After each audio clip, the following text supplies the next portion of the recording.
Okay guys, so we are ready to do the video response to the last upload. I uploaded a video on ESG and asked if there was anything you guys wanted to take from that video and you wanted it to be broken down. Well, Jim Marciano asked if the lick of 31 seconds could be broken down, which is possibly the hardest bit to break down, so thanks Jim. It's incorporating diminished into your blues licks is basically the crux of it. So a lot of that playing was major, minor, and a little bit of diminished. Because basically I'm just starting to explore that whole field myself. It's a great skill and you can learn it, but trying to get it into your blues playing takes practice, like everything, you know.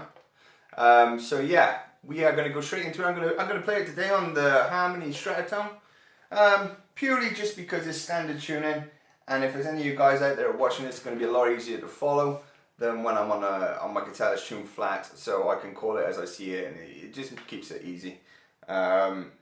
So without further ado, we're going to get into the lick. I'm going to play it through really slow. I'm going to break it down and do my best to explain it to you, okay?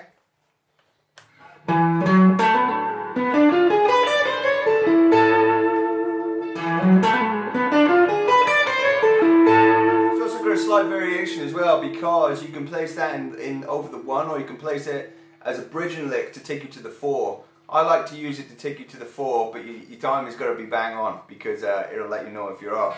So when you want to take it to the 4, there's just a couple more notes you'll add in, okay?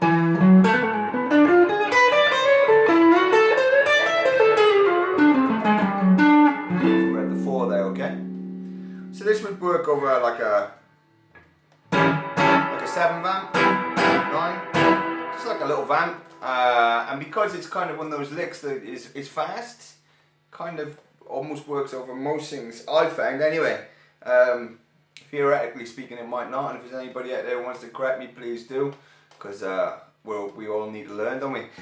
So yeah, what we're doing there is we're starting off in the major pentatonic, and then we're falling into the diminished, okay? So we've got... On the A string, we are going 7, 9. On the D string, 7, 9, pull off to 6. Okay? Once you get that under your fingers, that's actually really easy. It falls, in fact, this lick falls really nicely under your fingers. Okay? And then we're going to hammer back on up to the 9th. And then on the G string, we are going to go 7, 10. It's starting to sound diminished now, right? It's starting to sound a little edgy, a little weird. Which is good, you know, it's interesting. And then we're going to go on the B string on the 9th fret. And then we're going to go high E, 7 to 10.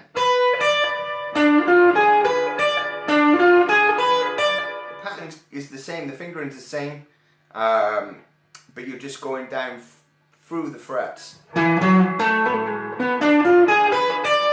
now here's where we go back to the minor pentatonic and hammer on to the major pentatonic to resolve to the root.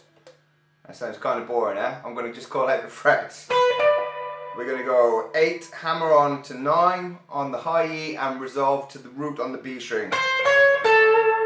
And then for a little bit of taste.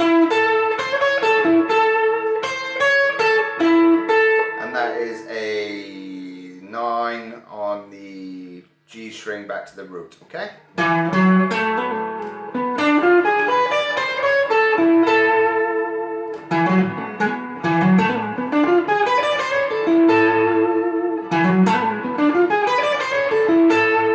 And slowly, okay?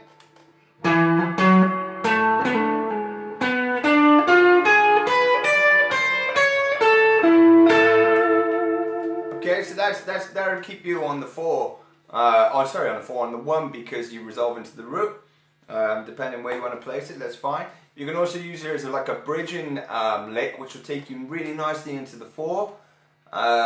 If you place it at the end of the bar on the 1 and get ready to take you to the 4, it's a great way of moving. So when I move this to the 4, how my mind works with this is if I'm playing the 1 here in A, well the 4 is up here, yeah, D. So instead of trying to keep my mind in A and find the notes that work over the D and A, well I just move it all up. You know, I will switch around, but when I'm trying to think quick and do licks quickly, I just move the whole thing up. It's the same pattern, but I just move it up. And that's how I find to get the most out of my brain power, is just keeping the pattern the same but moving it up, you know?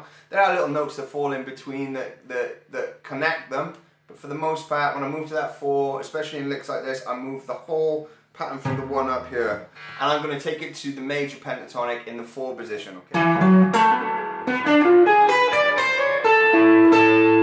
Okay, so that's in the 1. Now if we want to take it to the 4, we're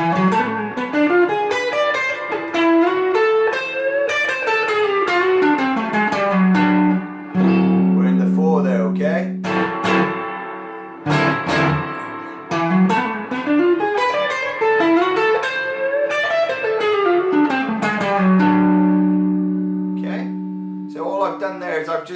I've come out the lick and I've just slid into a major, whatever you choose to place in it, a major pentatonic lick in the 4th position.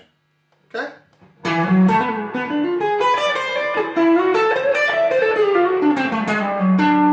And this will change from time to time. I'll change it depending on what comes out.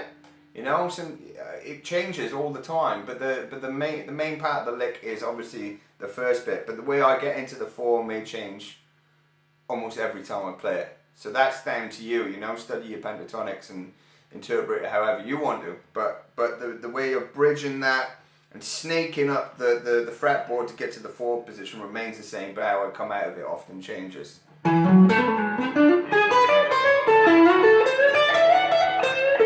That's took me back to the 1 there, you know? So there's loads of ways you can do it. For the main part, the lick is this. I will play it through really slowly.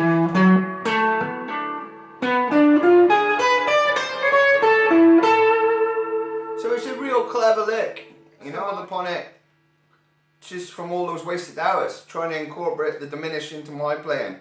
And finding those puzzles and the roots, and that's the bit that really gets me off with guitar playing, is the infinite possibilities and how deep you can go into it and find roots for yourself. You know, we're given scales and we're given modes and we're given licks, but the true essence and the true beauty of playing, to me, I'm watching a player, is how they interpret their own passage, how they find their root and what works for them. That's my appeal. So yeah, this is one that just falls under the finger. It came to me trying to find a new route. So yeah, I hope you can get some from it. I really do.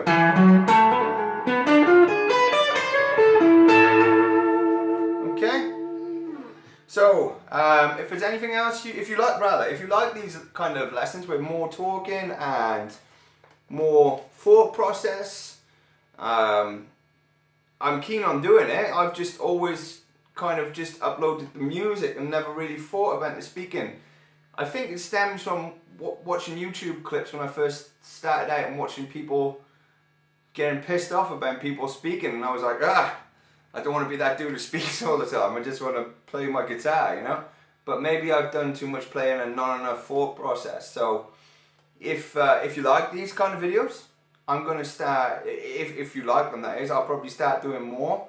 How my brain works with it all, how my thought process is to it all, if you want to know. And I'll probably start uploading them, to be honest, to YouTube, because YouTube holds them better, it's better quality. I can put more time into it, I can make them better. Facebook's great, and I'm thankful for every connection I've made through Facebook and all the great friends I've made. And I will continue to pursue the Facebook thing, but I think I'll start putting a bit more time into YouTube and putting these videos there, and then it's an easy reference point. If I want to go back and find a video on Facebook, it's a nightmare. I've got to look through all the videos and I get bored after around 6. So with YouTube, it's all very easy for you to see. So yeah, if you like it, it's Fret Junkies on YouTube. Make sure to subscribe, send me a message, let me know you're digging it, and we will start getting these things out more regular. Thanks so much for watching as well. It means a massive deal to me. Every time I see a like or a comment, it does genuinely really put a smile on my face. You know, I'm crazy passionate about music, crazy passionate about guitar and, you know, sharing ideas and licks and, you know, the infinite possibilities that this instrument brings us. So yeah, make sure to do all the good stuff. Thanks very much. Cheers.